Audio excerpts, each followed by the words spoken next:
il faut s'appuyer sur le diagnostic des scientifiques. Enfin bon, prenons pour le diagnostic des scientifiques, il peut y avoir des incertitudes. Par exemple, quand on parle de l'élévation du niveau de la mer à la fin du siècle, ça peut être 50 cm, mais dans le cas extrême, ça peut être 1 mètre. Donc ça, c'est le diagnostic des scientifiques et on vous donne, généralement, on donne une fourchette d'incertitude dans ces projections. Okay. Le rôle de la sécurité civile, et c'est ce qui se passe d'ailleurs, enfin, je me suis intéressé au plan d'adaptation, c'est de demander à la sécurité civile, finalement, de se projeter dans le cas extrême, enfin dans le cas où disons, finalement, de protéger les populations, de réfléchir plutôt au cas où la valeur extrême serait atteinte. Donc je pense que très souvent, alors justement, c'est là qu'il ne faut probablement pas non plus aller trop loin. Donc il faut, voilà, donc on voit bien que oui, il y a des cas où et ça sera le cas du prochain plan national d'adaptation qui existe, qui va être remis, le PNAP 3 va être publié l'an prochain. Je suis à peu près sûr que la sécurité civile y participe. Donc j'imagine que peut-être pas vous-même ici, mais d'autres personnes du ministère de l'Intérieur y participent. Je n'y participe pas au PNAP 3. Mais voilà, donc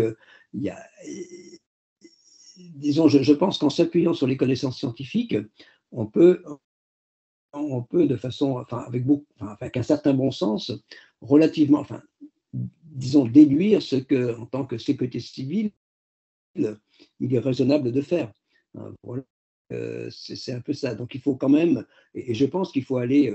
Donc il y a aussi alors il y a aussi un point qui est très important dans notre communauté, c'est que dans notre communauté, ce qu'on essaye de mettre, et vous pouvez peut-être interagir avec des gens comme Robert Loutard qui sont très impliqués, ce qu'on essaye de faire, nous, de notre côté, de notre communauté scientifique, c'est on services critiques, enfin mes collègues maintenant, moi je suis plus très actif, mais on développe des services climatiques, en particulier à l'Institut climatique, voilà, donc sur Paris, mais aussi bien sûr, et largement. L'idée de ces services climatiques, c'est de mettre à disposition des populations et bien sûr de la sécurité civile nos connaissances, voilà, et d'interagir. Donc, je pense qu'une façon de faire de votre côté serait d'interagir avec cette communauté qui met en place ces services climatiques. Voir ce que vous, sécurité civile, vous souhaiteriez, parce qu'on est, au contraire, notre communauté, on est à la recherche de ce que vous, d'autres, souhaiteraient. Le monde agricole souhaite d'autres informations que la sécurité civile, c'est sur les sécheresses et tout. Mais cela, ça se développe de plus en plus. Ces services climatiques se mettent en place et sans vouloir vous conseiller, c'est vrai que prendre contact avec l'Institut Pierre Simon Laplace ou les gens qui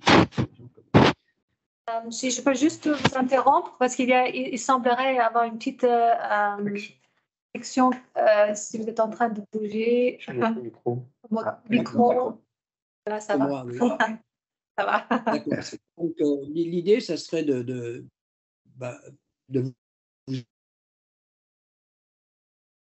climatique.